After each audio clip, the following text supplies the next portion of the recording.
Yesterday I went to the barber shop.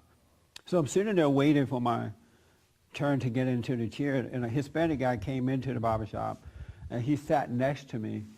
And so, you know, he seemed like a friendly guy, and he said hello, and I said hello. We kind of grinned a little bit.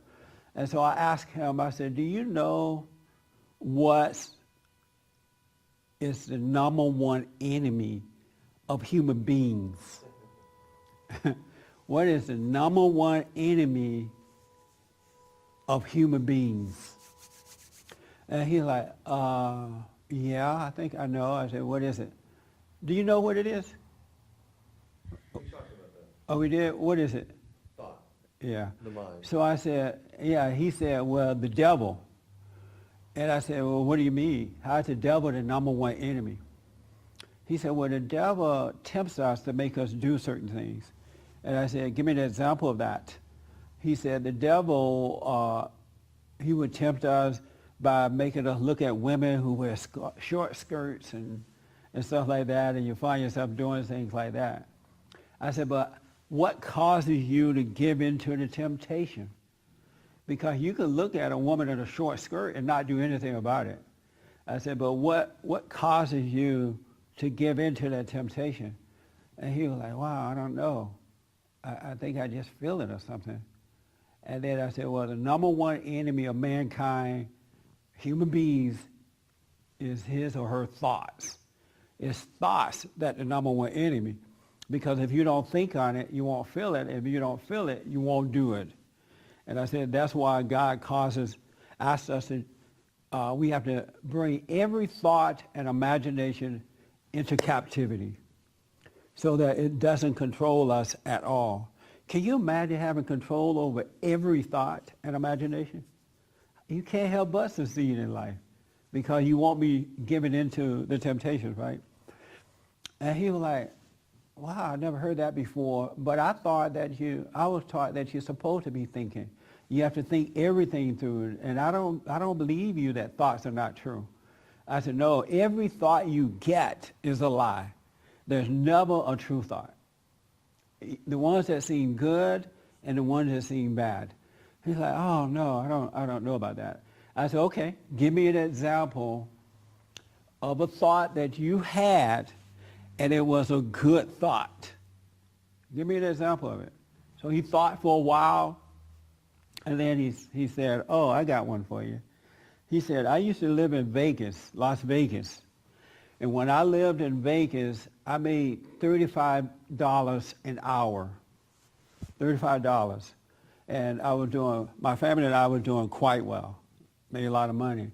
But then my wife started complaining that it was too cold and too hot. Because in Las Vegas, either cold or hot. And so she started complaining, and then she wanted to live near her family back down here in L.A., and so I thought about it, and I decided that we were going to move back to L.A. And he said, we moved back to L.A., and now I make $15 an hour, but my wife is happy, and she has a car now, better car, and she's near her family, and she's happy. And I said, so that's a good thought, right? He's like, yeah, that was a good thought.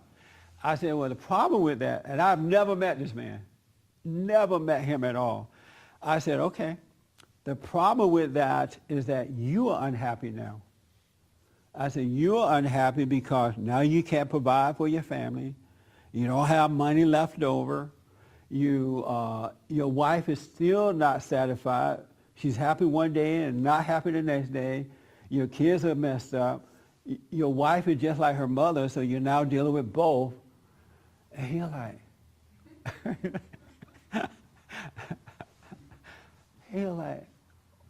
wow, that's so true.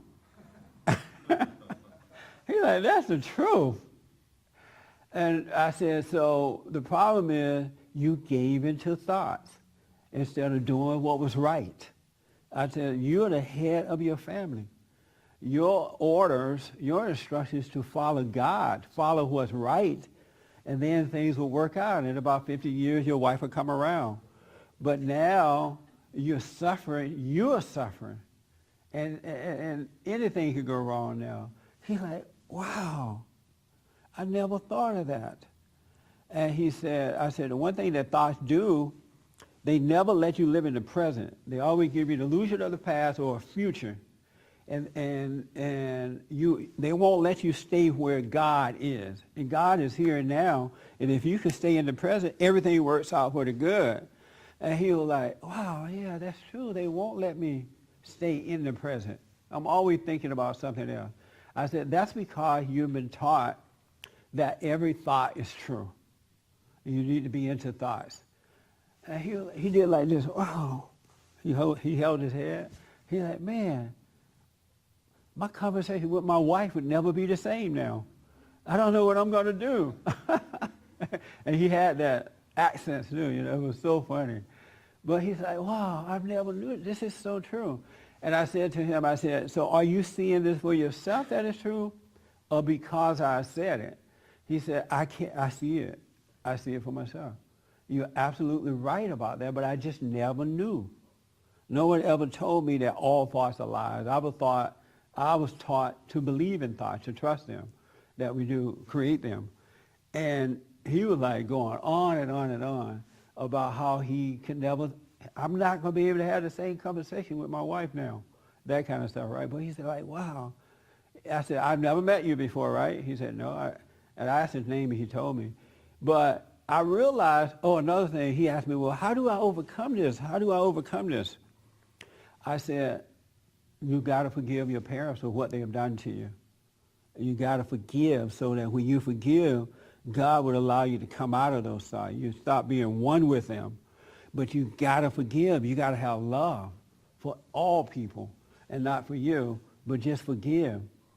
And I said, you know how your mother screwed you up, right? And now you're married to your mother. He's like, yeah, that's true. I said, well, you got to forgive her. She meant well. And forgive your father for not protecting you. And that guy I almost boo-hooed because he was just seeing it. And I realized if we really love what's right, we got to be available for people, because God works through us. And if we're not so lost in ourselves and into self, then you don't know what stranger you may run into who need to hear a little truth. And that light comes on in them and they go their way. I didn't give my website to him. I didn't give my phone number because that's all I saw that he needed.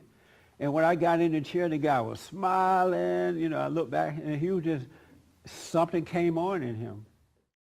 For more information or to purchase a copy of this show, visit us on the web at www.bondinfo.org or call 1-800-411-BOND.